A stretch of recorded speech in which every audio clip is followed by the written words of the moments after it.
चलिए भैया, तो हमारा वो चल रहा था, वैदिक सभ्यता चल रहा था। इसमें हम देख लिए थे, ऋग्वैदिक काल देख लिए थे, पूरा कंप्लीट हो गया था। उसका धार्मिक, सामाजिक, आर्थिक, राजनीतिक व्यवस्था सब अच्छे से समझ चुके थे। तो ये ऋग्वैदिक काल में का भी हम सिस्टम देख लिए थे। इसमें जो है किन वेदों का, ग्रंथों का, आरण्यक का जो इसमें रचनाएं हुई थी सब देख चुके थे। आज हम देखेंगे ऋग्वैदिक काल में जो है उत्तर वैदिक काल की अपेक्षा यहाँ आने के बाद सामाजिक स्थिति में कुछ परिवर्तन हो गया और राजनीतिक स्थिति भी कुछ बदल गई, ठीक, और धार्मिक स्थिति में भी चेंज आ गया। तो उसी को आज हम देखेंगे इसमें कि जो है सामाजिक स्थिति में क्या परिवर्तन आया, राजनीतिक व्यवस्था जो था उत्तर वैदिक काल, ऋग्वैदिक काल की अपेक्षा उत्तर वैदिक काल में उसमें क्या चेंजिंग आ गया, ठीक। तो वही चीज़ हम इसमें देखेंगे। धार्मिक व्यवस्था भी देख लेंगे, उसमें क्या परिवर्तन आया, आर्थिक व्यवस्था में क्या चेंज आया, तो सब कुछ यहाँ पे डिटेल में देख लेंगे। आज जो है हमारा पूरी तरीके से वैदिक सभ्यता कंप्लीट हो जाएगा। तो चलिए हम उत्तर वैदिक काल स्टार्ट करें। इसमें हम देखेंगे सामाजिक स्थिति क्या थी।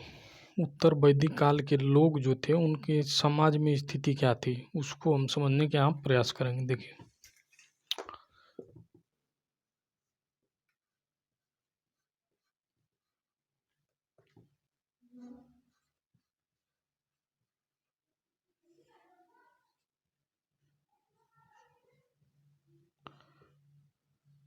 चलिए देखिए, यहाँ हम देखेंगे सामाजिक व्यवस्था।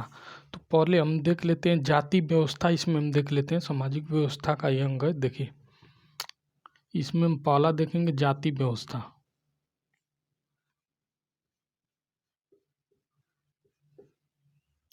देखिए, तो ये ऋग्वैदिक काल में क्या था, जाति जो है कर्म के आधार पे होती थी। जौन कर्म कर रहा है, जैसा काम कर रहा है, उसको वही जाति मिल जाती थी। पढ़ पढ़ लिख लिया, वेदों का अध्ययन कर लिया, ज्ञान हो गया उसके पास, तो हो गया कौन जाति में, ब्राह्मण। और जो है वो लड़ाई सीख गया, युद्ध कलाएं सीख गया, तो कौन सी जाति हो जाती थी, क्षत्रिय। और जो व्यापारी वर्ग होता था, व्यापार करता था, वो हो गया वैश्य। और जो कुछ नहीं करता था, इनकी सेवा करने के लिए ही जन्म हुआ था, उसका ऐसा आर्यों का मानना था, वो कौन जाति था, शूद्र था। यहाँ पे आके शूद्रों की स्थिति पूरी की तरीके से डाउन हो जाती है। उसके बाद हम देखेंगे इसके आगे जो है शूद्र काल, उसमें जो है शूद्र को जो है भगा देते हैं लोग, उनसे ज़्यादा घृणा करने लगते हैं। तो वो जो है आदिवासी का रूप ले लेते हैं, आदिवासी बन जाते हैं। तो आगे चीज़ को हम समझेंगे। यहाँ पे शूद्रों की स्थिति और डाउन हो गई, ठीक। तो यहाँ पे जाति व्यवस्था में हम देखेंगे, ये जाति व्यवस्था जो वहाँ पे था, वहाँ पे ये जो है कर्म पे आधारित था। यहाँ पे जो ये हम उत्तर वैदिक काल में देखेंगे तो ये जो है जन्म आधारित हो गया।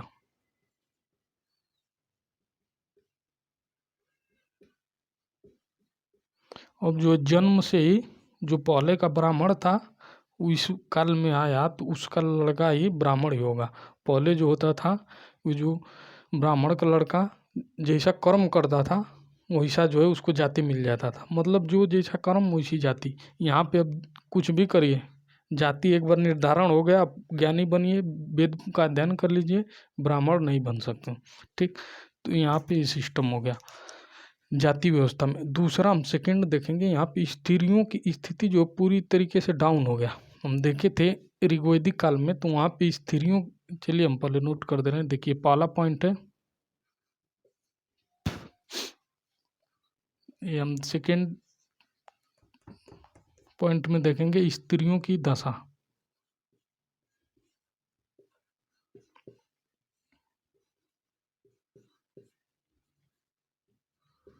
यहाँ पे क्या हो गया, पूरी तरीके से यहाँ पे स्त्रियों की स्थिति क्या हो गई, डाउन हो गई, ठीक।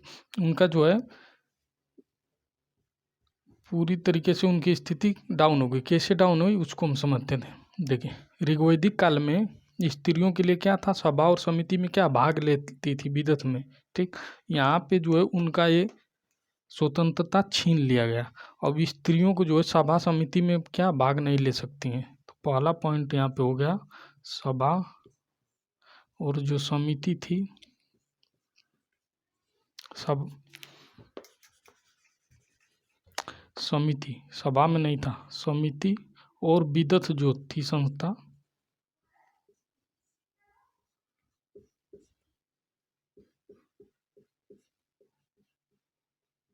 इसमें जो भाग नहीं ले सकती हैं। समिति और विदत में यहाँ पे क्या बोला गया, उत्तर वैदिक काल में क्या था कि वे जो है सभा और विदत जो संस्था थी राजा वाला, उसमें अब इनको भाग लेने का भी अधिकार नहीं रह गया था। ठीक, और जो है इसी में हम देखेंगे दूसरा पॉइंट देखेंगे कि ये जो है उपनयन संस्कार होता था, इनको पढ़ने का अधिकार भी यहाँ पे क्या छीन लिया गया। उपनयन संस्कार जो होता था, तो जो बालक जो है हम देखे थे सबका अलग अलग था, क्षत्रिय के लिए अलग था, वैश्य के लिए अलग था, क्षत्रिय के लिए 11 और वैश्य के लिए 12 वर्ष, ब्राह्मण के लिए 6 वर्ष था शायद।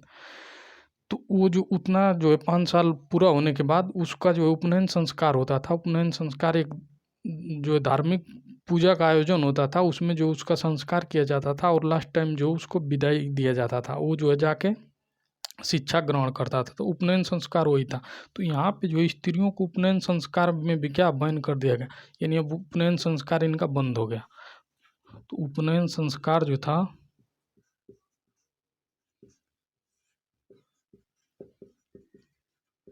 इसको भी क्या कर दिया गया, यहाँ पे बंद कर दिया गया। यानी अब इनका उपनयन संस्कार ही नहीं होगा तो पढ़ेगी कैसी।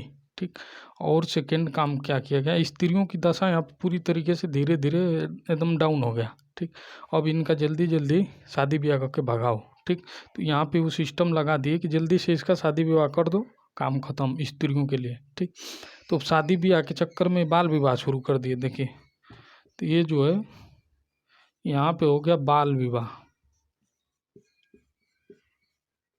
जब पढ़ेगी नहीं, ठीक, पढ़ेगी नहीं तो क्या करेगी घर में, तो ये जो है इनका शादी करने के चक्कर में जल्दी जल्दी क्या चालू हो गया, यहाँ पे बाल विवाह भी यहाँ से आरंभ मिल हो गया। ठीक, ये काम देख रहे हैं उत्तर वैदिक काल में, तो यहाँ बाल विवाह आरंभ हो गया, कम उम्र में ही शादी कर दिए। ठीक, अब इनको पढ़ने का अधिकार छीन लिया गया, इनको जो है समाज में स्थिति कितना डाउन हो गया। ठीक, तो यहाँ पे बाल विवाह का भी आरंभ हो गया। ठीक, अब ये जो हम देखते हैं इसके बंद करने के बाद भी कुछ लोग पढ़ लिए। ठीक, कुछ जो पढ़ ली वो क्या कहलाते हैं, जो विद्वान होते हैं, पुरुष को विद्वान बोलते हैं, स्त्री में जो पढ़ा लिखा रहता है विद्वान होता है उसको विदुषी बोला जाता है। तो कुछ विदुषी जो है इनके बंद करने के बाद भी पढ़ ली। देखिए, ठीक, ये सब बंद हो गया समाज में, तो इसके बावजूद भी जो लोग पढ़ ली थी उनका हम नाम देख लेते हैं। गार्गी है, ठीक, मैत्रेयी है,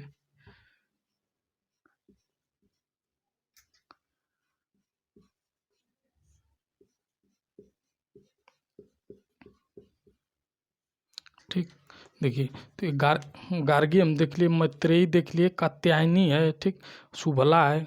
ठीक, चलिए नाम नोट कर दें।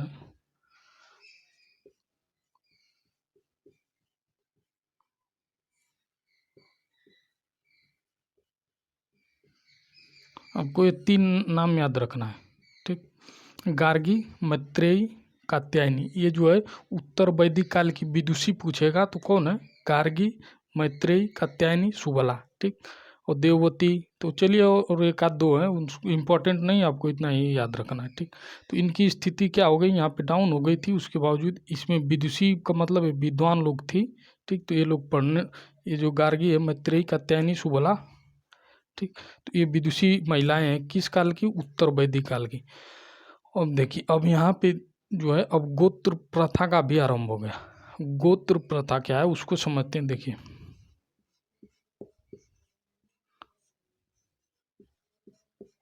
गोत्र प्रथा यहाँ पे हो गया आरंभ। पहले हम देखे स्टार्टिंग में हड़प्पा सभ्यता से पहले हम देखे थे प्रागैतिहासिक काल में तो आदि मानव था, तो अकेले रहता था।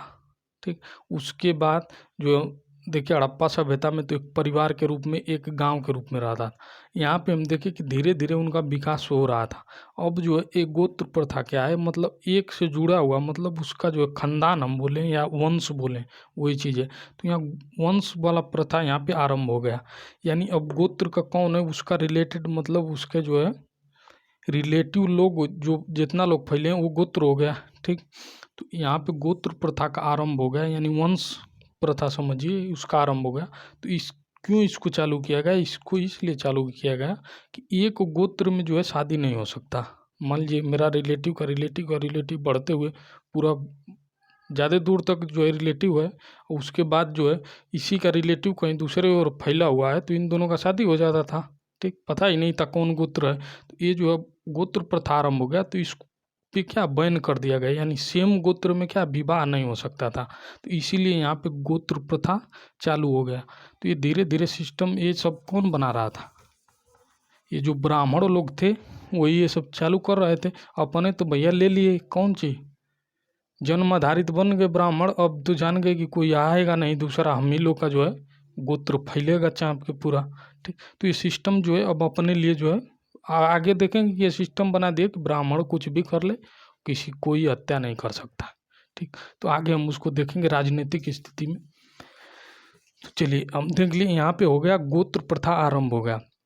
उसके बाद आश्रम व्यवस्था हम देखिए चालू हुआ यहीं पे। तो आश्रम व्यवस्था में हम देख लिए थे कि उसमें कौन कौन सा था, ब्रह्मचर्य था, गृहस्थ था, वानप्रस्थ था, संन्यास। तो चारों आश्रम हम पहले ही देख चुके थे। तो यहीं पे भी क्या हुआ, आश्रम प्रथा भी आरंभ हो गया। ठीक, उसके बाद चलिए अब हम देखेंगे राजनीतिक स्थिति। राजनीतिक स्थिति क्या था, इनका क्या चेंजिंग आया उत्तर वैदिक काल, उत्तर वैदिक काल में। ऋग्वैदिक काल में दूसरा था, इसमें क्या चेंज आया उसी को हम देखेंगे।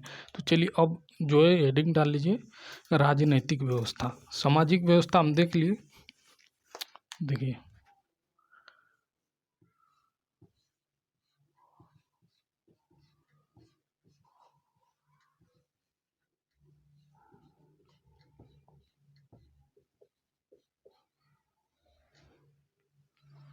चलिए तो राजनीतिक व्यवस्था में ऋग वैदिक काल में क्या देखे थे, परिवार था, परिवार का मुखिया कुलप, परिवार से मिलके क्या बनता था, ग्राम बनता था, ग्राम का मुखिया कौन, ग्रामीण होता था, ग्राम से मिलके विश्व बनता था, विश्व यानी कबीला या राज्य भी बोल सकते हैं, ठीक, जिला बोल सकते हैं विश्व को, तो उसका मुखिया विश्वपति, और जन्म होता था उसके बाद बहुत सारे जो है विश्व मिलते थे तो किसका निर्माण होता था, जन का, तो जन का मुखिया राजन था, यहीं तक था। अब जो है जनों को मिला के बना दिया गया जनपद। ठीक, तो उसी को हम देखेंगे, जन को मिला के जनपद बना दिया गया। तो चलिए यहाँ पे हम देखते हैं। तो देखिए हम ये सब चीज़ें तो देख चुके थे, ये जो कुल जो था यानी परिवार, ठीक, एक बहुत सारा कुल मिलता था तो क्या बनता था, ग्राम का निर्माण होता, ग्राम, ग्राम मिल गया तो ये होता था विश्व, अब विश्व बहुत मिल गया तो ये हो गया जन। अब जो है जन मिल के क्या बनाने लगे, जनपद। अपने पे रख के देखिए, देखिए ये कुल मतलब अपना परिवार, ठीक, अपना गांव है, ये जो है अपना, ये जिला इसको मान लीजिए, विश्व को अपना जिला, और ये जो है अपना राज्य मान लीजिए, जनपद को मान लीजिए अपना देश। ठीक, उसी तरह यानी पूरा जो है राष्ट्र, इसको राष्ट्र कर दीजिए। देखिए मान लीजिए इंडिया है, इंडिया में कोई राज्य है, कोई भी ले सकते हैं, कोई राज्य है, कोई जिला है, कोई गांव है, और गांव में वो परिवार है। ठीक, तो ये सिस्टम यहाँ पे ये वाला नया आ गया, यानी जनों को जो है जोड़ के जनपद बना दिया गया। ठीक, भरत और कुरु जो ये पुरुजन जो था इसको जोड़ के कुरुजन का निर्माण हुआ। देखिए हम यहाँ पे समझ लेते हैं, भरत,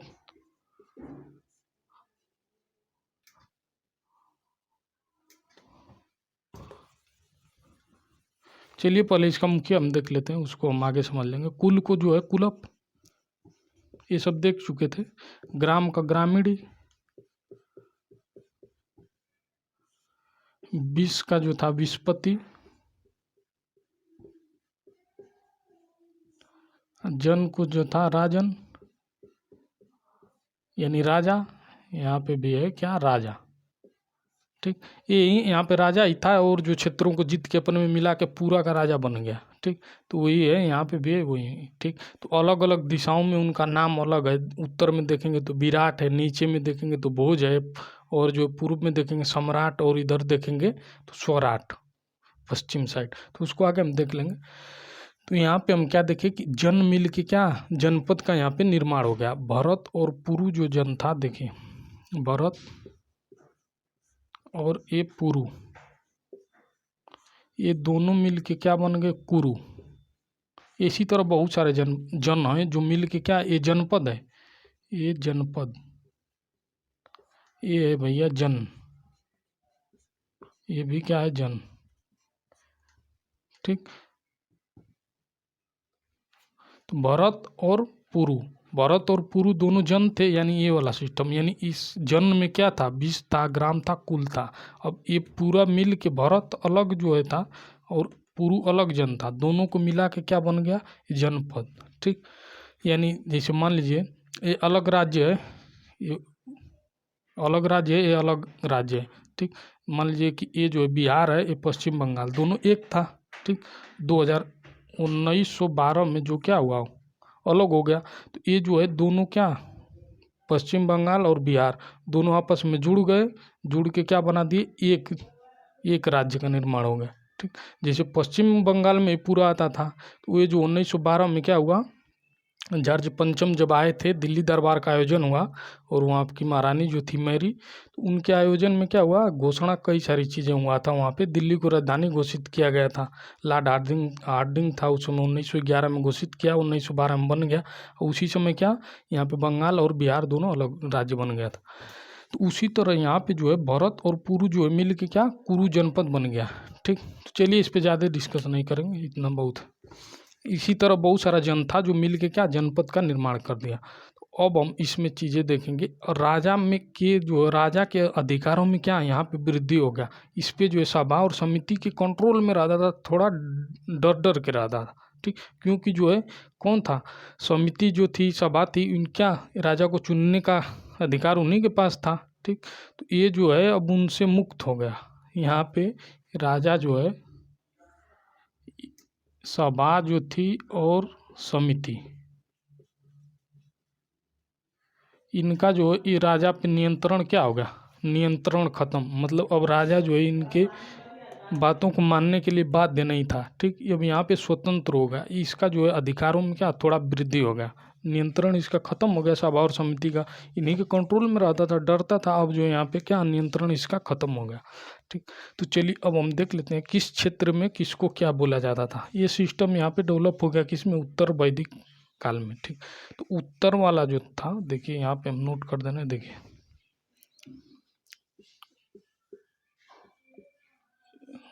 उत्तर में जो था उसको विराट, और जो है दक्षिण में था उसको भोज, इधर पूर्व में जो था उसको सम्राट, इधर जो पश्चिम में था उसको स्वराट, और मध्य में जो था वो था राजा। यानी सेंटर वाले क्षेत्र में वाले को जो है राजा बोला जाता था, ये सब राजा ही है। ठीक, उसका नाम अलग अलग। उत्तर वाले क्षेत्र में जो था विराट। चलिए इसके जो है हम देख लेते हैं कहाँ पे था। ये हम दक्षिण में देखेंगे, ये पूरा कहाँ पे डेवलप था, वैदिक सभ्यता, उत्तर वैदिक काल के समय तक। तो ये दक्षिण में हम देखेंगे राजस्थान का उत्तरी हिस्सा, ऊपर उत्तर में देखेंगे हिमालय, और इधर पश्चिम में देखेंगे तो इधर अफगानिस्तान तक था, और पूर्व में देखेंगे तो ये गंगा का जो है पश्चिमी तट, गंगा का पश्चिमी तट तक ये पूरा फैला हुआ था। तो ये उत्तर वाले को विराट, दक्षिण में जो उसको राजा, पूर्व में जो सम्राट, और जो है इधर है पश्चिम में उसको क्या, स्वराट, और मध्य में क्या है जो होता था उसको राजा। यानी ये जनपद ले लेके बैठा हुआ है। ठीक, सब अपना, इसका जनपद अलग, इसका अलग, इसका अलग, इसका अलग, सबका अलग अलग जनपद। इस सब पे जो विजय पा गया, यानी पूरा जो है, मान लीजिए कि हम देश लेके चलें तो इसको विश्व मान लीजिए, यदि राज्य लेके चलते तो ये देश हो जाएगा। तो ठीक, तो यहाँ पे हम देखें इसको राज्य से तुलना किए, राष्ट्र से, यानी ये पूरा विश्व समझिए आप, तब समझ में आएगा। देखें तो ये पूरे पे जो अधिकार कर लिया उसको बोला जाता था एक राट, यानी पूरे पे जो क्या कंट्रोल, यानी इसके जो है कंट्रोल में सब कुछ है, पूरा सिस्टम। ठीक, तो वो क्या कहलाएगा, एक राट। तो इस समझना, उत्तर वाले को विराट, दक्षिण को भोज, पूर्व को सम्राट, और जो है पश्चिम को स्वराट, अब मध्य वाले को राजा। तो चलिए इसमें हम देख लिए, इसका जो है राजनीतिक व्यवस्था में हम चीज़ों को समझ लिए। इस जिंद अवस्था एक ग्रंथ है, देखिए जिंद अवस्था, जिंद अवस्था ये जो है ईरानी ग्रंथ है। ये कहाँ का है, ईरान का। इसकी तुलना किससे किया जाता है, ऋग्वेद, ऋग्वेद से। ये ऋग्वेद की चीज़ें जो है जिंद अवस्था में भी मिलता है। ठीक, ये कहाँ का है, ईरानी ग्रंथ है। ठीक, चलिए अब हम देख लेते हैं इसका जो है आर्थिक सिस्टम क्या था, आर्थिक व्यवस्था को भी हम समझ लेते हैं।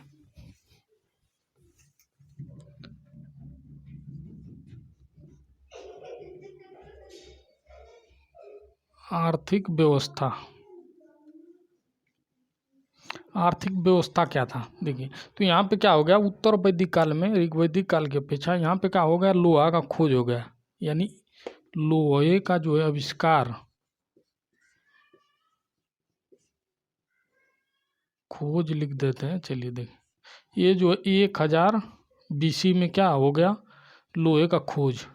ये उत्तर वैदिक काल जो है 1000 BC से 600 BC है, ठीक। तो 1000 BC में लोहे का खोज हो गया, कहाँ से हो गया, अतरंजी खेड़ा से। अतरंजी खेड़ा, ये कहाँ पे, एटा में, यानी उत्तर प्रदेश के एटा में अतरंजी खेड़ा। यहाँ से क्या मिल गया, लोहा मिल गया। अब लोहा मिल गया तो पूरा जो है सिस्टम को चेंज कर दिया लोहा।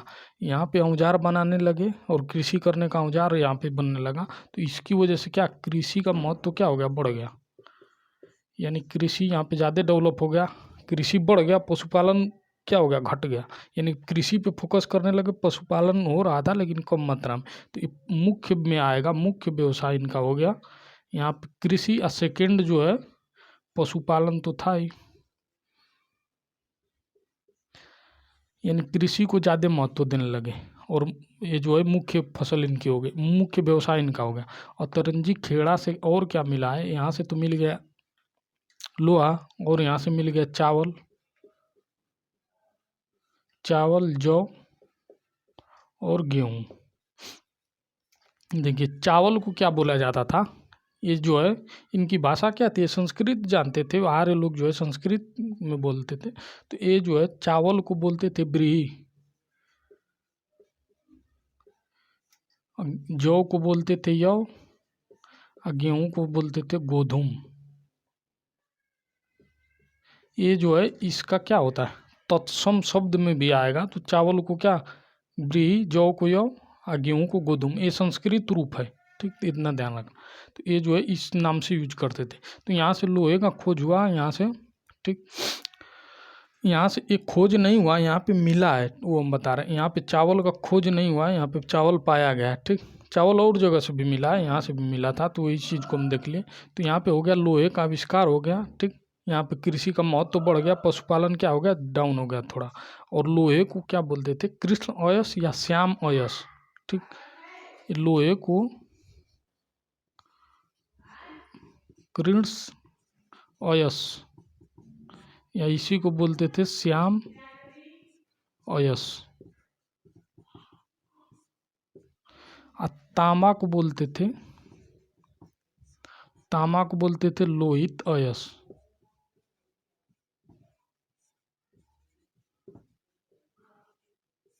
ठीक। तो तांबा देख क्या, लोहित अयस ऑप्शन में रहेगा तो किसको मारेंगे, लोहा को, लेकिन ये क्या है, तांबा है, ध्यान रखना। तो ये तांबा को क्या बोलते थे, लोहित अयस, ठीक। तो इसको ध्यान में रखना है। चांदी को जो है रुपये बोला जाता था, चलिए यहाँ पर नोट कर रहे हैं इसको भी, चांदी को रुपये, ठीक, चांदी को रुपये बोलते थे। चलिए इसके बाद हम देखते हैं, यहाँ पे तो लोहा का आविष्कार होने से यहाँ क्रांतिकारी जो है परिवर्तन आया इस चीज़ में, कृषि जो है ज़्यादा यहाँ पे होने लगा। 6, 8, 12, 24 ये बैल जो है, बैलों का यूज होता था, उसी हिसाब से जो लोहे का हल बनाया था, या तो 6 बैल लगेगा, 8 बैल, 12 या 24 बैल। तो 24 बैलों तक का हल वाला जो है साक्ष्य मिला है यहाँ पे उत्तर वैदिक काल का। चलिए अब इसके आगे हम देखते हैं यहाँ पे और क्या चीज़ मिला है। यहाँ पे मिला मृदभांड। मृदभांड जो है 3-4 प्रकार का मिला है। पहला जो है लाल, एक मिल गया लाल, एक मिल गया काला, एक मिल गया लाल व काला दोनों, ठीक। और एक मिल गया,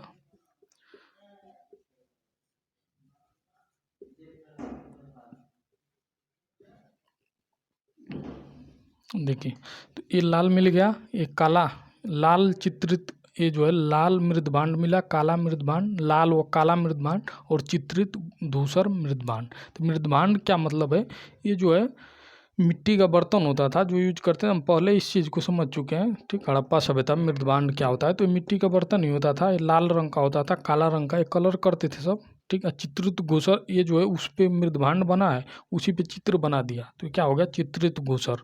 ठीक, तो ये ध्यान रखना। यहाँ से मृदभांड भी मिला है, कहाँ से, उत्तर वैदिक काल के से मिला है। ठीक, उत्तर वैदिक काल में ये लोग यूज करते हैं किसका, मृदभांड का। 4 प्रकार का हम चारों देख लिए। चलिए अब इसके आगे हम देख लेते हैं, हल जो बनाते थे, हल बनाया गया उसको जो बोला जाता सिर, हलवा से जो जोत देता था, हम पहले देखे थे, उसको क्या बोलते थे, सीता। तो हल जो था लोहे का हल, इसको क्या बोला गया, सिर। इससे जो जोत देता था, नारी बनता था, उसको सिरा, तो हम पहले सीता, ठीक, सीता बोला जाता, तो उसको हम पहले देख चुके थे। चलिए अब आगे हम देखते हैं पशुपालन में क्या क्या पशुओं को, किन पशुओं को पालते थे। तो गाय था, भैंस था, ठीक, भेड़ था, बकरी था, गधा था, सुअर था, हाथी था। तो ये जो है इनका पालतू पशु हुआ करता था। घोड़ा भी जो है एक पालतू पशु है। गाय को यहाँ पे बोला गया, गाय जो था अधन्या, अधन्या मतलब मारने योग्य नहीं, यानी गाय को जो है मार नहीं सकते हैं। ठीक, यानी गाय को अधन्या, जो गाय को चोट पहुंचाता था, इसको जो है मारता था, उसको जो है देश से, क्या हम देश देख चुके थे, बन चुका था, उससे बाहर निकालने का भी जो है प्रावधान था। तो गाय को जो है अधन्या बोला गया, यानी मारने वाला पशु नहीं है। ठीक, गाय को मार नहीं सकते हैं, जो मारता था उसको क्या देश से भगा देते थे, मृत्यु दंड भी मिल जाता था। तो ये गाय को जो है अधन्या बोला गया। ठीक, उसके बाद हम देखते हैं सिंचाई किससे करते हैं। सिंचाई जो है नहरों के माध्यम से, इनका जो है सिंचाई जो है ये नहरों द्वारा हो जाता था। तो चलिए अब फसलों का हम नाम भी देख लेते हैं। जैसे चावल को हम देखें कि व्रीहि बोला जाता था, जौ को जो यौ, गेहूँ को गोधूम, उसी तरह गन्ना को इच्छू बोलते थे, गन्ना को इच्छू बोलते थे। उड़द जो था, उड़द जो है उसको मांस बोला जाता था। ठीक, सरसों को और गन्ना को इच्छू हम देख लिए, और जो है धान को जो है साली बोला जाता था। चलिए हम नोट कर देना यहाँ पे, देखिए धान को साली, उड़द को जो है मांस बोला जाता था। ठीक, और क्या था, गन्ना, गन्ना को इच्छू। ठीक, तो गन्ना को क्या बोला जाता था, इच्छू बोला जाता था। धान को साली, उड़द को मांस, सरसों को सरिसाका बोला जाता था। देखिए इसको भी नोट कर देना,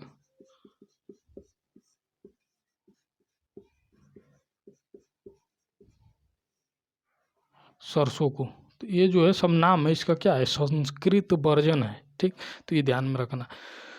चलिए इसके बाद हम देखते हैं ये जो प्रमुख व्यवसायी जो था, व्यवसायी कौन था, वैश्य लोग कोई व्यवसायी कैटेगरी में थे वही। ठीक, तो यहाँ पे तो जन्म आधारित हो गया था, अब कोई भी जो है व्यवसाय कर सकता था, उससे जाति का निर्धारण तो होना नहीं था। नहीं तो ब्राह्मण, क्या ब्राह्मण हो गया तो कोनो काम वो नहीं करता था, क्योंकि जो है जाति बदल जाएगा तुरंत। अब यहाँ पे जो जन्म आधारित है, कोनो काम करो जन्म आधारित है, तो वही चीज़ है। ठीक, तो यहाँ पे व्यवसायी में जो है कुम्हार थे, और जो है चर्मकार थे, चमड़े वाला कार्य करने वाला। कुम्हार जो है मृदभांड बनाता था, वही। ठीक, तो ये व्यवसायी के रूप में थे। इनका जो है समुद्र का भी जो है आर्यों को नॉलेज था, जो व्यापार भी मिल करते थे लोग। ठीक, इंटरनेशनल व्यापार भी होता था इनका। चलिए अब मापक के रूप में ये जो है उगाने लगे। ठीक, कृषि उगाने लगे, तो इसको जो है मापक के रूप में द्रोण एक जो होता था, उससे जो है मापते थे। यानी अनाजों को मापने के लिए इकाई जो थी उनकी हम देख लेते हैं। द्रोण था, ठीक, निष्क था, देखिए द्रोण और निष्क, बहुत सारा जो है इकाई था। ये जो अनाज मापक था।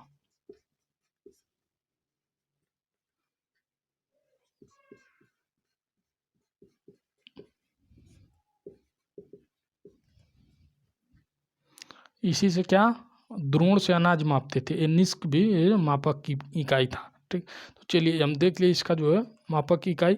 अब चलिए हम देख लेते हैं इसमें जो वस्तु विनिमय था। ठीक, हम देख चुके थे, अभी मुद्रा का प्रचलन नहीं हुआ था, मुद्रा नहीं चल रहा था। मुद्रा के रूप में हम क्या दूसरे वस्तु को दे, गाय के रूप में मुद्रा का यूज कर रहे थे, गाय को मुद्रा के रूप में। तो गाय को दे रहे हैं, सामान ले रहे हैं, क्या वस्तु विनिमय ही था। ठीक, तो वस्तु विनिमय जो है प्रचलित था यहाँ पे। उसके बाद देखते हैं मकान जो हम देख लिए थे, इनका भी जो है डेवलप उतना नहीं हुआ, कच्ची ईंट का बना दिए थे, लकड़ी से कच्ची ईंट का बना दिए, लेकिन जो है अभी भी क्या है, मिट्टी का ही था मकान, इनका मिट्टी का था। अब चलिए हम देख लेते हैं इनका धार्मिक जीवन भी हम देख लेते हैं। चलिए तो धार्मिक व्यवस्था में देख लेते हैं। इंद्र जो है ऋग्वैदिक काल में महत्वपूर्ण देवता थे, तो इंद्र का स्थान कौन ले लिया यहाँ पे, इंद्र का ले लिए प्रजापति।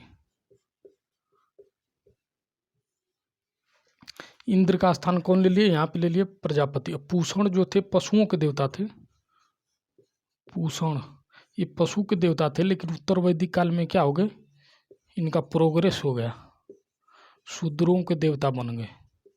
शूद्रों के देवता हो गए कौन, पूषण। ये पहले किसके देवता थे, ये थे पशुओं के देवता। उसके बाद हम देखेंगे इसमें धार्मिक व्यवस्था में यहाँ पे हो गया पशु बलि जो है,